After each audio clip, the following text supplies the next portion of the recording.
just after this to-do list, right? The what to do about floating point numbers. You guys saw this, right? Okay. I want to be absolutely confident that I'm not, talking out of my ass here or anything like that. So let's pick up with approximation algorithms. It is very, very, very important that you guys know how to do an approximation algorithm if you've seen assignment 5. How many of you guys have started assignment 5? Oh, that's a lot of hands. I'm so happy. 2 years ago, I think, I asked how many people started assignment 5, and one student piped up, I haven't even submitted assignment 3 yet. Oh my goodness. So that was a rude realization for them. But yeah, so it's glad to see you guys have started assignments 5. You'll notice questions 4 and 5, one of them is this question but harder, and the other one is what, Newton's method? Yeah. Yeah, intersection and Newton's method. It's been a while since I've done the assignments. But the whole point of these questions is you're never going to get a correct answer. At the end of the day, you can get infinitesimally close, right? Like, I've got a lovely little function here. It clearly has an x-intercept, right? Like, this thing hits that axis. And if it's a clean number, like, say it hits the axis at 2, then you're getting a lovely little answer. A computer can say the number 2. A computer can't say 1 over 10. A computer can't say 1 over 3. Like, you could use fractional libraries and get those fractions, but computers give you floating point numbers. They give you approximations. I saw a hand real quick. Okay, looks like you guys got that figured out, so. But yeah, so a computer can give you the best answer it can give you, but a computer isn't giving you exact in every situation. So we want to talk about those functions where you're not going to get the answer, you're just going to get a good answer. Now there's 2 ways of getting a quote-unquote good answer. You can either get something that is as close as you tell it to be, so this is what's known as like epsilon approximations and stuff like that, where I need an answer that's within 4 decimal places, and you just keep going until your answer is approximately 4 decimal places from correct. And then you have maximum closest approximation. This is like on midterm 1, the question where you had to get a fraction as high as possible without going over the floating point number. That's your maximum approximation. A number that is as big and as close to the answer as possible without overshooting the answer. And we're going to take a look at 2 examples that cover both of these approximations. Starting with the epsilon approximation. X-intercept, aka question 4 on assignment 5, but easier. In this case, you're dealing with a single function and the x-axis. Of course, the x-axis is just y equals 0, so you can kind of think as the x-axis as still a function. How does it work? Well, we need to find a y value at some x where we get the value 0. That's our end goal. It's the whole point of this function. And we're going to calculate that simply. You start with an a and a b. You know that the intercept is somewhere between those 2 numbers. You don't know what those 2 numbers are. In math, the first time you run this function, you would start with a b of infinity and an a of negative infinity. We're not doing that. It's not necessarily the easiest. Usually, you're going to be given an a and a b as function inputs. So we're going to work with that assumption. We're going to work with the person running the function has not a fully developed brain, but enough of a brain to notice that a line is between 2 numbers. So they're going to give you those 2 numbers, and they want a more specific singular digit. From there, we're going to run a little algorithm. I'm going to take 2 numbers, a and b, and I'm going to find out exactly where the midpoint is. I want to know what's halfway between it. That's pretty easy to calculate. Midpoint is a plus b divided by 2, right? If I give you the coordinates 7 and 4, well, 7 plus 4, that gets you 11 divided by 2, that's 5.5. And what number is exact? 11 divided by 2. How did I mess up math that badly? 7 plus 4 is 11, 5.5. 5.5 is between 7 and 4, right? I'm not just, my brain is absolutely fried. I've been on campus since 6:30 in the morning, by the way, so not fun. Yes, I can't do basic math. No, but so you have the coordinate 4, coordinate 7, midpoint of 5.5. Next thing I'm going to do, I'm going to take that function, whatever that function is. I know it's this red line. I don't know what that value is, so I'm going to plug in my midpoint to that function. So I'm going to take 5.5, I'm going to plug it into f, and I get a y value. If the y value is positive, or if the y value is negative, then we have two different instructions, right? Because I'm dealing with the x-axis. So if the y value is negative, so I'm down here, the x-axis is up here, which way do I have to go to get towards the x-axis? If I'm below it, I have to go up. And if I'm above it, if my y value is positive, I have to go down. But what way is up and what way is down, right? Like this function happens to be monotonically increasing. That's really nice, because then I can say, oh, up is right, down is left. Not every function is monotonically increasing, right? Not every function purely goes up. Some functions go down, some functions go up and go down. Some functions do a little loop-de-loop. It's never always the cleanest thing. So, I'm going to not only take my midpoint, I'm also going to take the function at my endpoints. The reason I'm doing that is because from my midpoint, say f at 5.5 is 3. I want to work with some pretty numbers. F at 7 is 9. F at 4, let's say, is negative 2.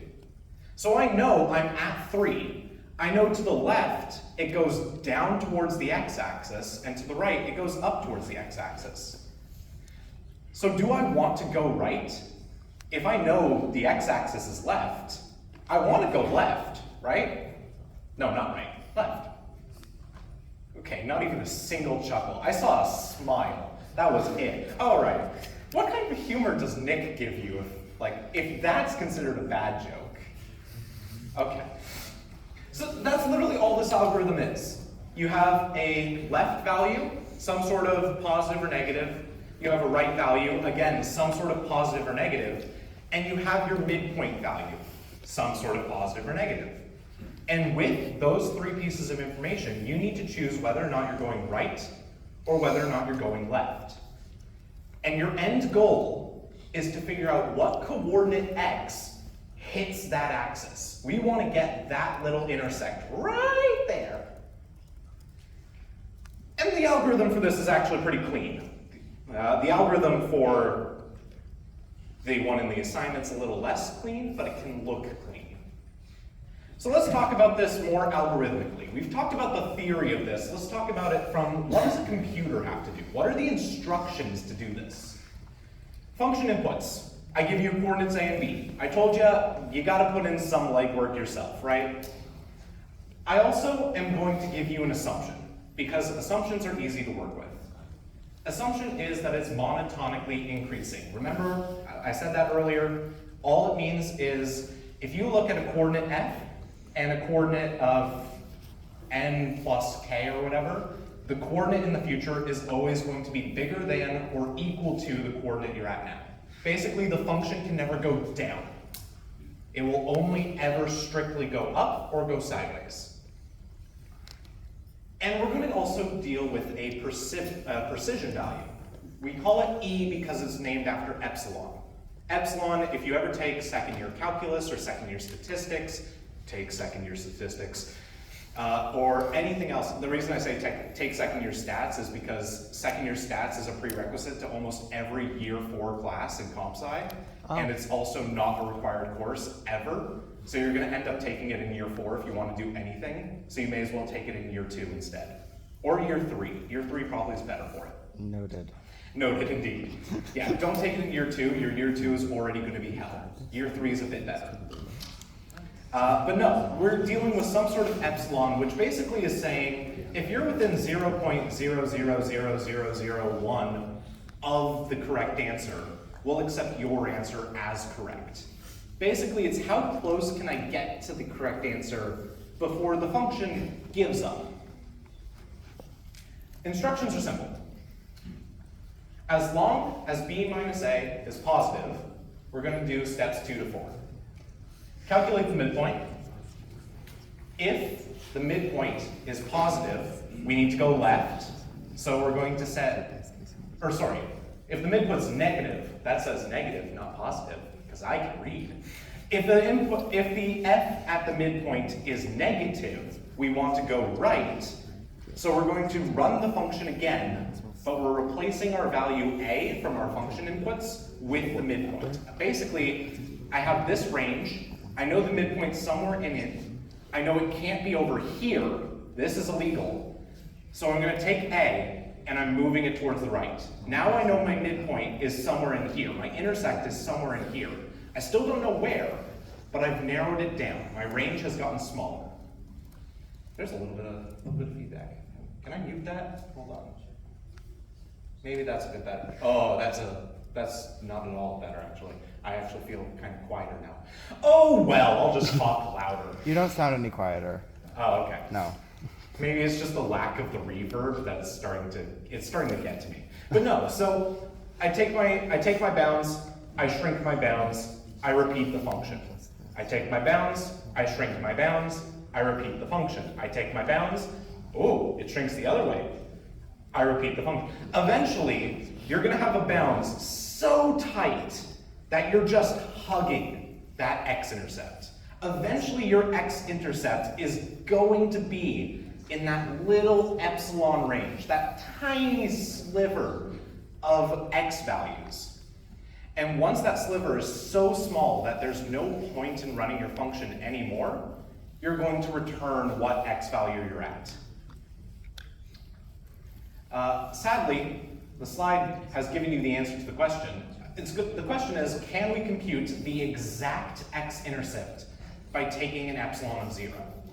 And as I said earlier, in some cases you can. There is exceptions to this rule, but no, in general you can't.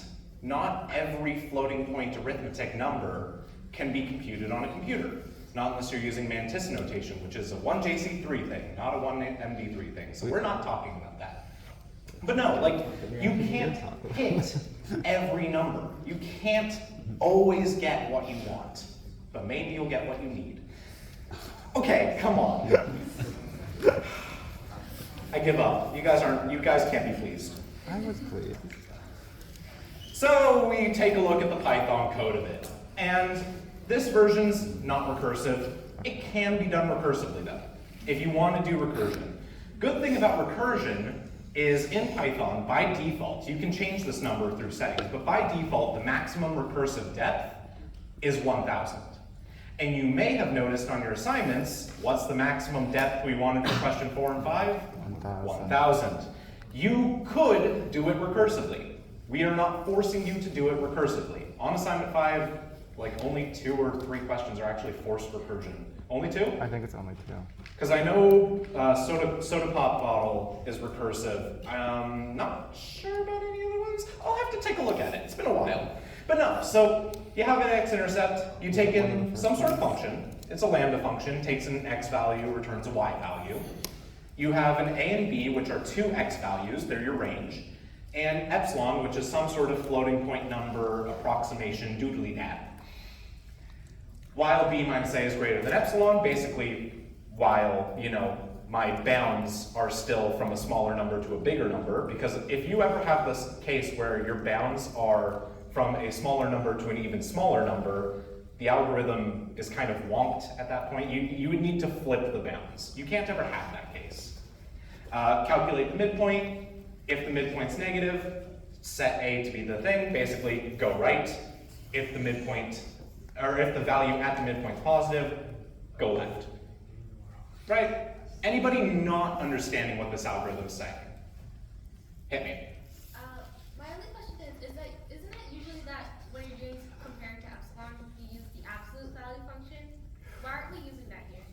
So, I actually have a problem with this in a different sense, because while b minus a is greater than epsilon, like b minus a should always be a positive number that's shrinking proportional to your midpoints, right?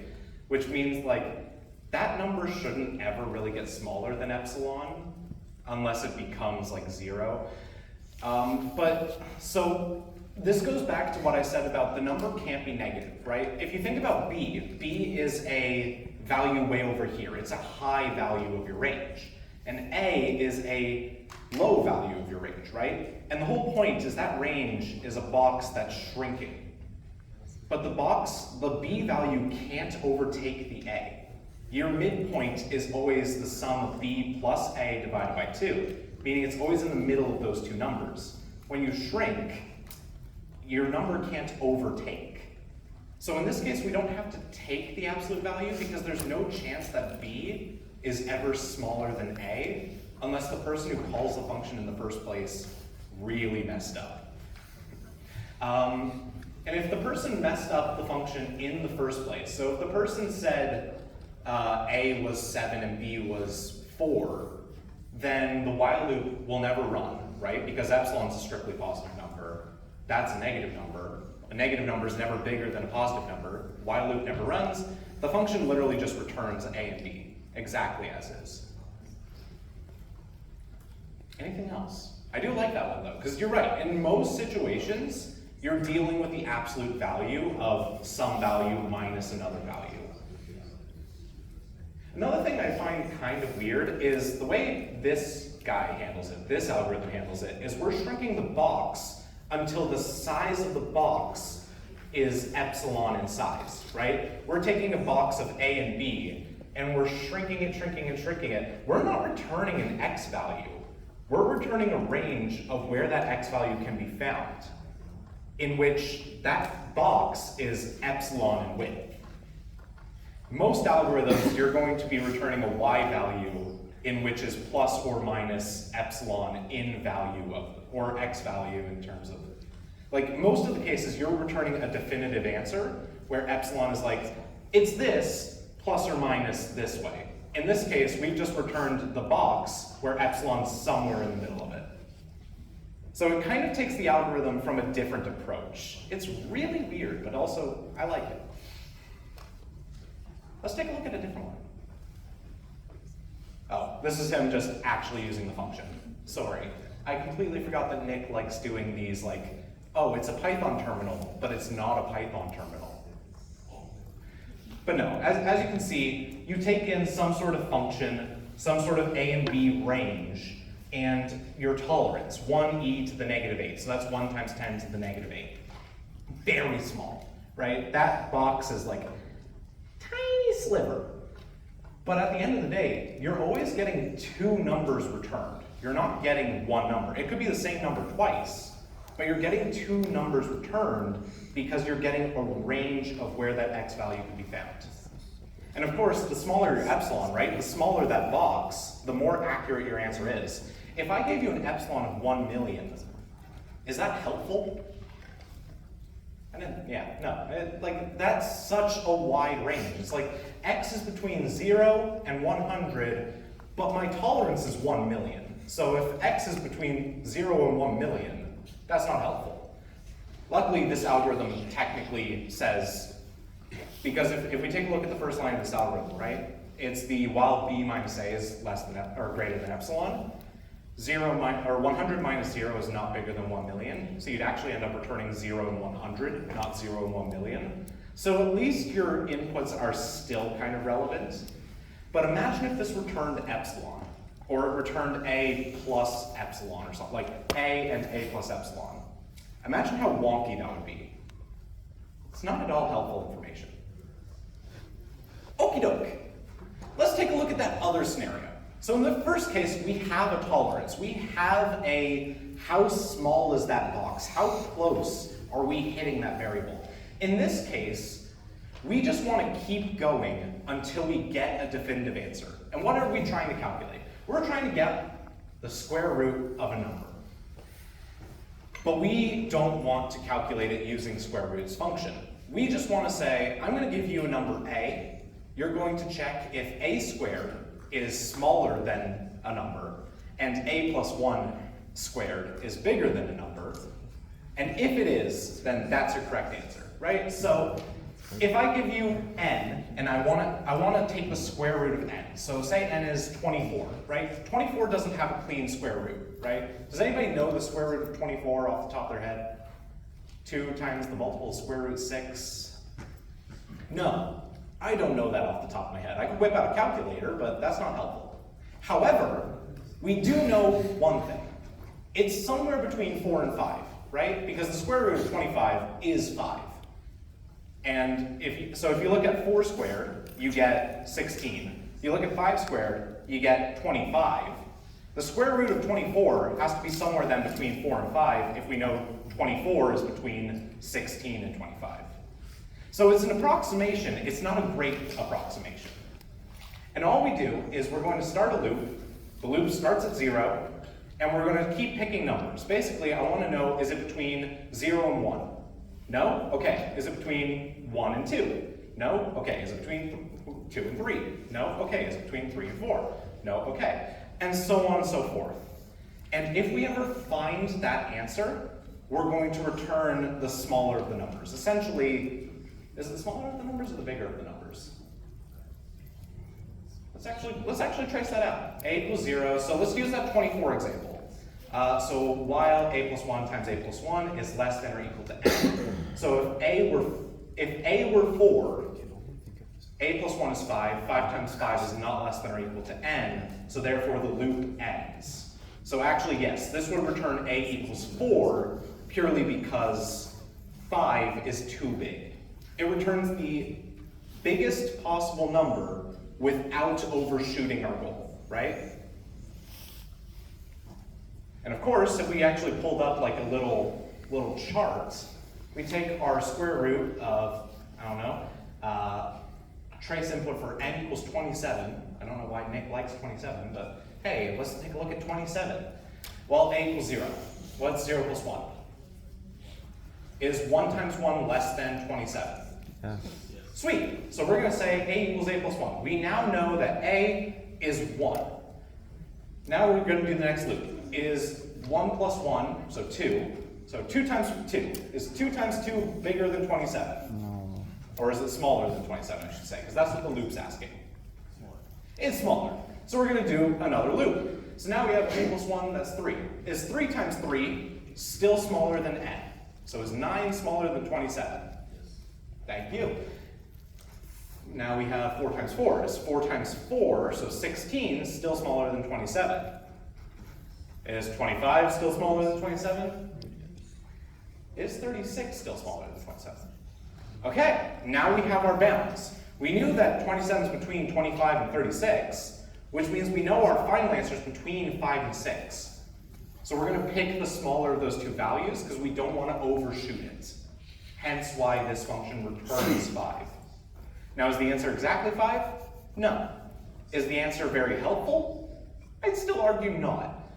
You could probably do a version of this function using some sort of epsilon where you do like a plus 1 plus epsilon. So like you could probably get a closer approximation by adding like a 0.5. So is 4.5 times 4.5 still bigger than, and so on and so forth. Because then your number could return 4.5 instead of 4. But those are all just variations of the algorithm you've already been presented. At the end of the day, this gives you an answer. Is it a great answer? Probably not. Is it a better answer than just picking a number wildly using a dartboard? I hope so. That being said, you could have excellent aim. Okie doke. For n greater than 0, how often is that b term executed? So if we go back to the previous guy, so we have our starting value of a, and then we have a new b, and then a new b, and then a new b, and then a new b, right? Like, at the end of the day, this is kind of also recursive. If you think about it, the linear square root of, you need a helper function to start at 0, and it would just do 0 plus 1 times 0 plus 1 greater than n. If true, return the recursive algorithm. Let me actually pull out a Python terminal. I want to see if we can do this recursively. Because recursive is very big for your next midterm, which is coming up, Second. Is it next week? Second. Oh, I need to finish that. Like, I dread for you, but I dread for me. I have to finish writing the test cases. So let's do a little recursive approx. And this takes in a target n value. I'm going to code a little helper function. And this helper function is going to be nice and helpful. Code helpful n. What I want to do is I want to run an if statement. If n plus 1 times n plus 1 is greater than or equal to my target. Oh, I guess I need to pass in a target, wouldn't I? Yeah, I need to pass in a target. Hold on. K and n. Let's do that. So the whole point of this is if k times 1, k plus 1, get to watch my morning brain code like a little erratic squirrel on wheels. It's less than or equal to n, right? This is that same if statement we saw in the loop version of this. If k plus 1 times k plus 1 is bigger than n, I want to actually return k, right? Because k is smaller, right? If I did a goal of 27 and k equals 5, then 5 times 5 is 25. However, 6 times 6 is 36. K plus 1, 6, gets you a number too big, so therefore k has to be correct. So I'm going to do return k. If this isn't the case though, that means then the next number could potentially be the answer, or the next one, or the next one, or the next one. So what I want to do is I want to return my helper function with k plus 1, because I'm going to increment, right? I'm going to recurse, but on the next number. So it wasn't 4, so I'm going to try 5. It wasn't 5, I'm going to try 6. It wasn't 6, I'm going to try 7. It wasn't 7, I'm going to try 8. It wasn't 8, I'm going to try 9. And so on and so forth. It's the same as a loop, but just done recursively, but with the same n. And of course, I can simply just say return helpful with a k of 0 and an n of n.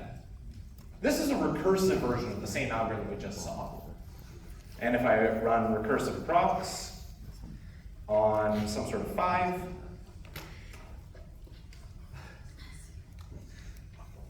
so I should be getting 2. Why am I not getting 2? The if statement should be greater than, because it's not a while loop, it's an if statement. You're right. I done goofed my if statement. By taking recursion, I should be checking if it's bigger, right? If k plus 1 times k plus 1 is bigger, that means I've overshot it. Thank you for catching me on that. I am so tired. All right, return k. God, I really should have just done. Oh, I hate myself. There we go. I will learn to not hit enter and jump the gun. Greater than return k. I'm just going to finish typing it out. I'm really from impressed here. with his capacity to like type it Helpful out. k plus 1 and return helpful. No one ever said I was good at teaching, so let's just blame it on that.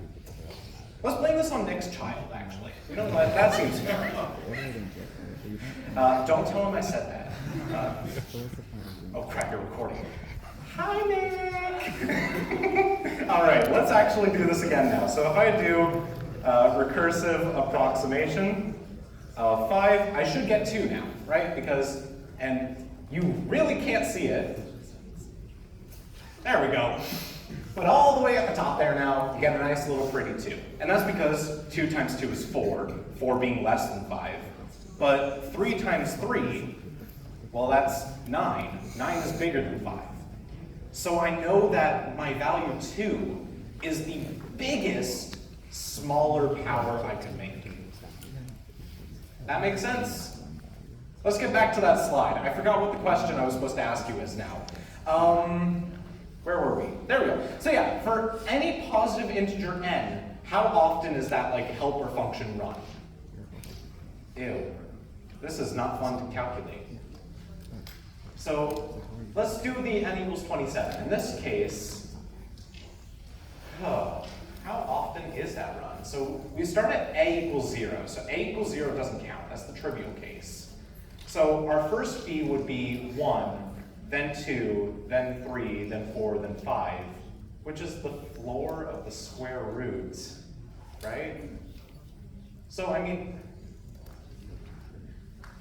is the answer to this square root n? I feel like the answer to this wouldn't be square root n, but I want to say it would be square root n times. Like, that makes sense, right? Yeah, okay. But yes, no. I appreciate that Nick has put this little note here. It does have to be the floor of the square root, right? Because if your input n is 27, the square root of n is 5 point blah, blah, blah, blah, blah, blah, blah. You can't run a function a half time, or a third time, or a 0.124192, etc. time, right? You can run it 5 times, or you can run it 6 times, but we're not stopping the execution halfway through. So yes, in this case, we do need to run it the floor of the square root, or the integer square root times. Gotta love logically thinking about things. You know what? It's at 10:18. Let's just call this here. I need to go take a nap. Okay. Have a good day, guys.